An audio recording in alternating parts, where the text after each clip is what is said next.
Welcome to the Entrepreneur Podcast, where we take a look inside the lives of the accomplished and successful businessmen and women. We'll get up close and personal with the founders of booming startups. So lean in and prepare to carry away something to skyrocket your own business. Please subscribe to our show and do leave us a review. It means a lot to us. Now, here's your host, Rajiv.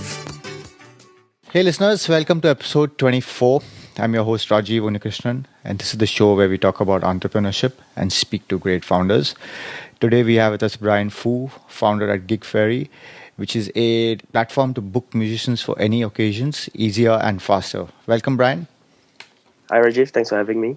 So brief intro. Brian has spent most of his background in sales and marketing, and the last 3 years he's been in the tech startup space. Born in Malaysia. Did his high school and currently lives in Malaysia also. Always dreamt of being a musician but could not. But eventually he's kind of realized that dream by helping musicians, which is awesome. Passions other than business, football and music. And accomplishments professionally, obviously he got Gigfairy acquired very recently. And personally, he would like to be in a position to help others. In terms of a brief of Gigfairy, it's a platform that helps people book live music easier and faster, while simultaneously creating more gig opportunities for musicians. Hey, Brian, any gaps in the intro? And do share with us what's going on in your world right now.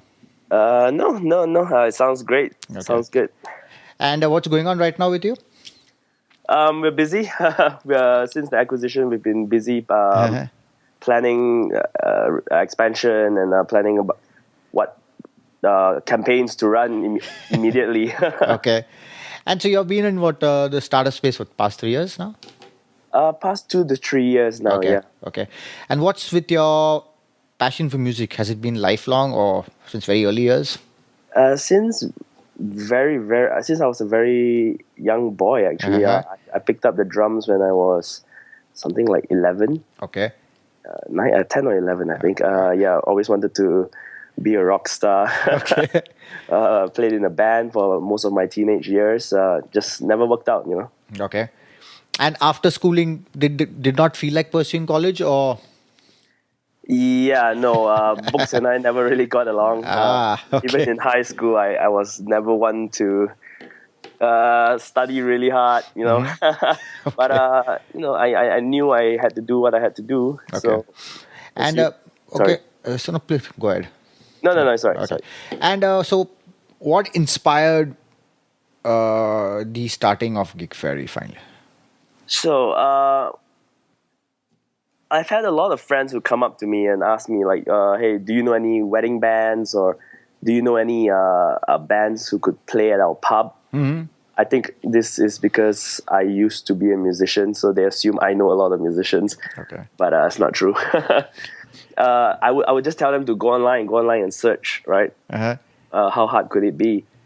But if I eventually went online and searched myself, musicians are actually really, really hard to find. Their presence online is not great. And even if you do find some, there's no variety. You know, you'll get your run-of-the-mill wedding bands, but your really, really talented indie artists and all are hidden because they don't have the time to market themselves. Correct. Or give themselves a website. So that pushed me to sort of create a platform for all of them to be discovered. Okay. Oh, great. So you're like a musician helping other musicians. Yeah, failed musician. I don't know. We'll pursue that someday. And so who were the key people who helped you get this off the ground? Was it only you? No. In terms of building the company, Mm-hmm. I did start it by myself, but I had a lot of motivation from people around me. I've got a group of friends who are all founders of tech companies as well. Okay. So they pushed me as well. They pushed me to do this, and they saw potential in it. So they pushed me to start it. But I had a co-founder who's no longer with the company now. Oh, okay. Yeah, but he did a lot as well. He helped a lot in building the brand of the company, setting the policies and stuff like that. So he was a great help. But also our accelerator, the 1337 accelerator. Joining them was, I would say, a pivotal moment of Gigfairy's life. Okay. They really put us on the map. They helped us, they guided us, and they helped us a lot with the acquisition as well. Okay. So you started Gigfairy in 2014. November of 2014, 14. yes. And so, I mean, did you do any market research, any testing, or did you just go from directly to MVP or beta on the web? I went directly to MVP because it was affordable. Okay. We built the MVP on a website builder, Squarespace. Yeah. So that cost like a couple of $100. And after that, I did build it off experience of being not able to find musicians online. So I sort of knew the pain of it. So I just built the MVP and I put it out there, and we got a great response. So you 2014 and very quickly you gained traction. Was it all organic, word of mouth? Yeah, a lot of it was organic because we did not raise funds until March of 2015. Correct. Yep. So that's when we were able to put some money into marketing. Okay. But before that, it was a lot of word of mouth. Okay. So you already knew the network of musicians? No. Okay. Well, that's tough. At the start, I spent a lot of my time going to bars and pubs and speaking to musicians. Okay. Yeah, so that was fun but tiring. Okay. And so how does Gigfairy work? I mean, let's from the customer side and from the musician side. So from the customer side, you just hop on the website, look through our list of musicians. Every musician's profile has a sample of their work, video, SoundCloud, just to help you sort of gauge what they can play, what their style of music is. Correct. And you look from there because you're not going to need an A-list musician for every event. Correct. Sometimes you're just looking for an acoustic guitar player for your dinner party. Correct. Right? So you just go on the website, look through the list of musicians. When you find someone suitable for your event, you can request a booking. What happens then is the musician will receive a booking request via email right now, and they'll respond there, and we'll sort of facilitate the booking from there. And is the booking and payments also online as of now, or there is a plan? Okay, so it's online itself. Yep. And for the musician side, anyone just comes in and registers a profile, or it's selective? We do have some form of quality control, but so far it's been good. We have not had to turn down too many profile requests. But anyone who wants to sort of play music can get on the website, can get on the platform. Okay, and the revenue model is from which end do you get a commission from? We share a 15%. We top up a 15% commission of every transaction. Say a musician wants to make 1,000 ringgit, we'll charge the host 1,150 ringgit. Okay. So it's basically from the musician side that you. No, from the host side actually. Okay, got it. And you will also rent out equipment, I read, right? So we have partnerships with sound system guys because 90% of the time when you book a musician, you're gonna need a sound system, even if you have even if you've booked out a wedding ballroom. Correct. Their sound system is never compatible with live music. Okay. Yeah, so we've partnered up with some guys to get the best price possible for our hosts. Okay, and was there any research on market size? I mean, I'm sure there's a huge market, but you all are only in Malaysia as of now, right? Sorry. No problem. Yeah, so in terms of market size, the most solid numbers we were able to pull was the wedding market. Okay, got it. So there are about 375,000 weddings a year here in Malaysia. So we worked with those numbers because we could not.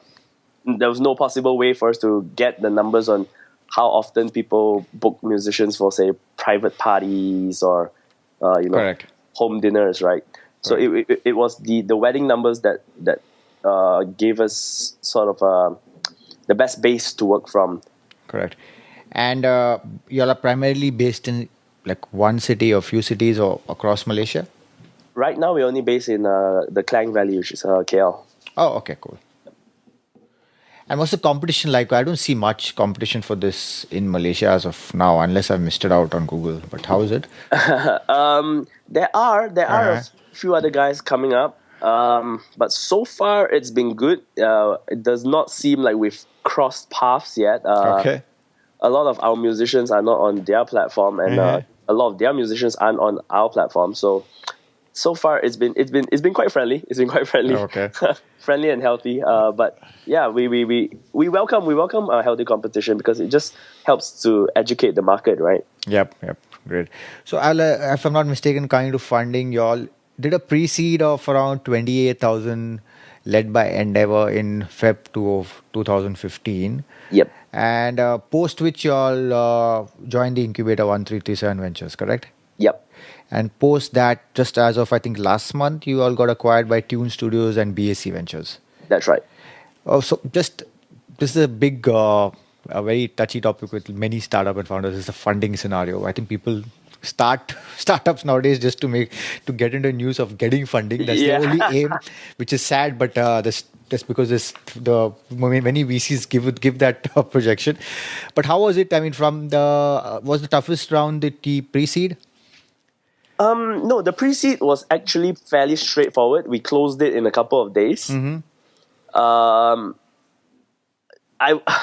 I think obviously the toughest round would have been the finalizing the acquisition. Okay. Not many people know, but it went on for months and months and months. It's almost a year actually. Oh, okay. Yeah, so that was tough to sort of close. But when we finally closed it, it's all worth it, you know. So that discussion would have probably started as soon as you joined 1337, right? That discussion actually started late March, early April last year. Okay. Yeah, so it's been close to a year. And Endeavor is based in where? Singapore? No, in Kuala Lumpur. Oh, KL itself. Okay. And when did 1337 happen? That happened when I joined their Alpha Startups program in January. Yeah, it was January. Jan 2015. Okay. Yeah, Jan 2015. So they helped with the pre-seed? Yep, they did. Oh, okay, great. Yeah, that's always good to join such an incubator, actually.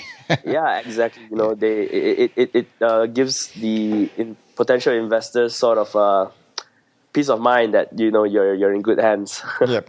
So BAC Ventures is connected to any of these guys, or it's completely different? BAC Ventures completely different, actually. Okay. So Tune Studios is the biggest recording studio in Malaysia? Yep. Tune Studios are, I would say, by far I wouldn't say aggressive, but they're young, they're energetic, and they want to make things happen. And that's what really excited me when it came to the prospect of working with. Acquired so early, correct. Yeah, so I knew that we would. Our directions were all the same. We all wanted to do the same thing. We wanted to improve the music industry as a whole. Yep. Obviously, I started Gigfairy as just a booking platform. Correct. But as we went on, I started to see that the potential for us to do things with this platform was there, and in the right hands with the right support, we could make a seriously huge impact on the music industry here. Excellent. And next steps post acquisition. So you continue on as CEO, right? Yep. Okay. And the whole team is moved with you? Yeah, we're actually just a team of 2 right now. Oh, okay. So that was before you all got acquired. What was the team size? We had a couple of interns come and go. Oh, okay, but it was always about 2. Got it. So 2 of you all have now sit with Tune Studios, right? Tune Studios and BAC. Okay. And so now future plans still grow in Malaysia itself for now? Product, market, team, what's it? We're going to grow the team, obviously. Okay. We're looking to add about 4 to 5 heads to the team. Okay. And immediately we want to expand into Singapore, Indonesia, and the Philippines. Good markets, yeah. Yeah, those we identify those markets as I suppose the most culturally similar when it comes to music. Correct. So yeah, we're looking forward to that. We're looking to do that in the next 2 to 3 months. Okay. And how is the ecosystem today in Malaysia for startups? Is it improving, staying, or is funding getting tougher, as everyone keeps saying now? I haven't really been paying attention since post my what's that? Since I didn't get out of the accelerator, but since I started to focus more on the business, I sort of stopped paying attention to all this the funding news. That's good. And the the startup events. I haven't been attending many of those. Yeah. So I don't really know what's going on, to be honest. Okay. So do you have a tech lead, or you were also at one? You were handling the tech yourself? Like I said, the MVP was built on with Squarespace. Okay. I think anybody can learn to use Squarespace. I've got no experience in tech at all. Okay, good, great. Yeah. Okay, great. And moving out of business, who influenced you most in life? In life, I still speak to her. She's a mentor of mine. Her name is Jamie. Okay. I would say she caught me at the right time. I met her at a time when I decided not to pursue my studies, and she just sort of showed me the way of how to go through life, positively and do things the right way. And excellent. Yeah. And what is some of the best advice you've been given? Best advice I've been given, also by Jamie. Okay. Sorry. It's a quote, actually. It's gonna sound really cheesy. No, go ahead. But she used to tell me, you either hate change enough to stay mediocre, or hate being mediocre enough to change. So yeah, it's really cheesy, but it's really true. If you don't do something about your life, it's just gonna be that way, right? Correct, absolutely. Yeah. And when did you know you were meant for entrepreneurship, or it was just like, okay, so after high school, when you decide, okay, this is it, I have to go and start something? There's no one single moment that stands out, but considering I decided not to further my studies, I've always had to fend for myself. Correct. I always did my own thing. I never actually had a corporate job or worked for anyone before. I did things like I was a photographer for a long time when I was 18. Oh, okay. Yeah. I ventured into the F&B business, and then tried everything. yeah. And I eventually got into sales. I sold Google products. Oh, okay. Yeah. And then I jumped into the startup industry. Excellent. And eventually, how would you measure your success? Would it be lifestyle, revenue, family, combination? Definitely a combination. Okay. I can't say because I don't have a family. Correct, I'm not married or anything. That's why I said eventually. Yeah, eventually. But I balance my work and my play pretty well. Oh, that's good. Yeah. So it's not all work. Yeah, it's not all work. Definitely not. Okay. And in this brief 2 years or 3 years, did you have any lowest point where you just want to totally give up? Oh yeah, definitely. I think the lowest point of the lowest point was when I had to shut down my first startup. Okay. And I wasn't as educated about the business as I am now.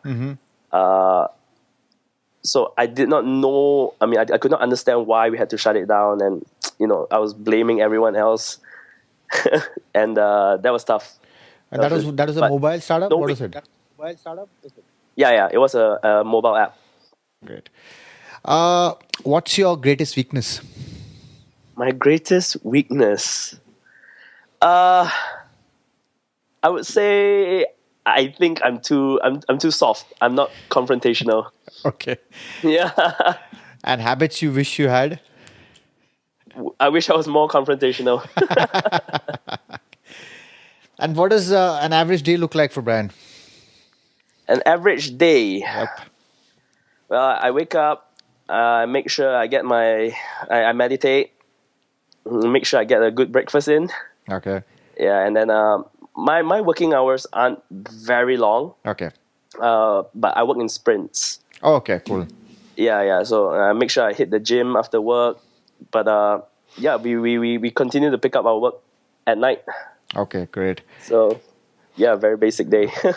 And when you're entering into business partnerships, what is it you're typically looking for in the other person as an individual? I mean, so contractually, obviously, it's a profit, but in the other person? I always look for someone who's really good at what I'm not. Okay.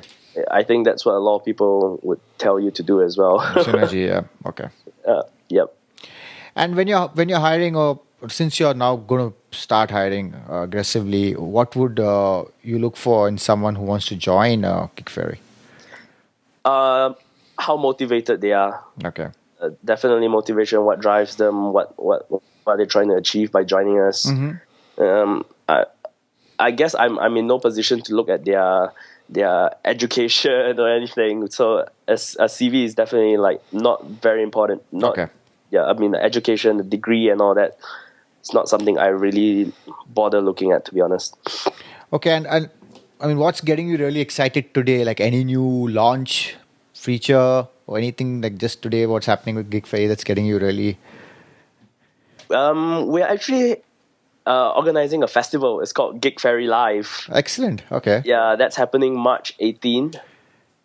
So we're featuring some of the top Malaysian musicians and also the up and coming guys that are on the Gigfairy platform. Okay. So that's pretty exciting to have to go from just a booking platform to now a lifestyle brand. Of course, yeah. It's really exciting. It'll be a complete content piece also. That's Yep. great. Yep. Great. Exactly. And where do you see you and Gigfairy in the next maybe 5 to 10 years? We want to be available in the entire region, hopefully in the next I wouldn't say 3 years, in the next year or two. Mm-hmm. And then we want to be not just a music booking platform. Our goal our mission is to be the number one live entertainment booking platform. Okay, great. So we will then open it up to other verticals like comedians. Yes. Yeah, MCs, stuff like that. Okay, got it. I think there's a niche in comedians. Love. Yeah. Definitely. Yeah. Okay, quick fire round time. Very brief answers. Okay. When people ask you, what do you do? How do you answer that? I run a website that helps people book live music. When you think of the word successful, who is the first person that comes to mind? My dad. Okay, excellent. Most common misconceptions about you? Most common misconceptions. People always think I don't see things through simply because of the sheer volume of things I've done in my life. Okay. And what do you excel at that other people may not know about? I think a lot of people don't see the working side of me. Okay. Yeah, I think I'm a very good motivator. Okay. Oh, okay. Yep. Okay. So you're in Malaysia. So if you were Prime Minister for a day, what's the first thing you would do? Oh, no. I'm not answering that. You can say anything. I would ask you to correct what's wrong in the system, but no, this is too dangerous. okay, pass. Pass, that's right. I'll say pass from my end for you. And what is something that you believe in that other people think is insane? I'm a big fan of the law of attraction and the positive life and stuff like that. Okay. Some people find that crazy. Okay. And your favorite movie? My favorite movie would have to be Inception. Oh, nice one. Okay. Any book you're reading right now? No. I'm not reading any books right now. Okay. And your favorite music artist? I know there may be many, but any one? The one that stands out would be Alter Bridge. Okay. Okay, any last thought or piece of advice that you may have missed you want to give our listeners and aspiring founders? Again, another cliche one. Don't give up. Never give up. Okay. And Brian, please let our listeners know how they can reach you and also reach Gigfairy to get more info. Feel free to email me if you'd like to speak at brian@gigfairy.com. Okay. Or if you'd like to book a band for your wedding, your corporate event, head on to gigfairy.com. All right, great. Again, Brian, thanks for taking the time to talk to us and inspiring our listeners to start their own ventures, and all the success with Gigfairy. Thanks so much. Do visit gigfairy.com and visit us at theasianentrepreneur.com to get the show notes. And please subscribe to our show in iTunes, TuneIn, or Stitcher, and leave a review and on your thoughts about this show. Thank you. Thank you for listening, and please subscribe to the show so you don't miss an episode. Our hope is that you are encouraged by what you've heard, and you can put these same concepts and mindsets to use with your own style. See you next time as we discover more about what it takes to be an accomplished entrepreneur. In the meantime, head over to theasianentrepreneur.com and check out show notes and other information to motivate you in your entrepreneurial endeavors.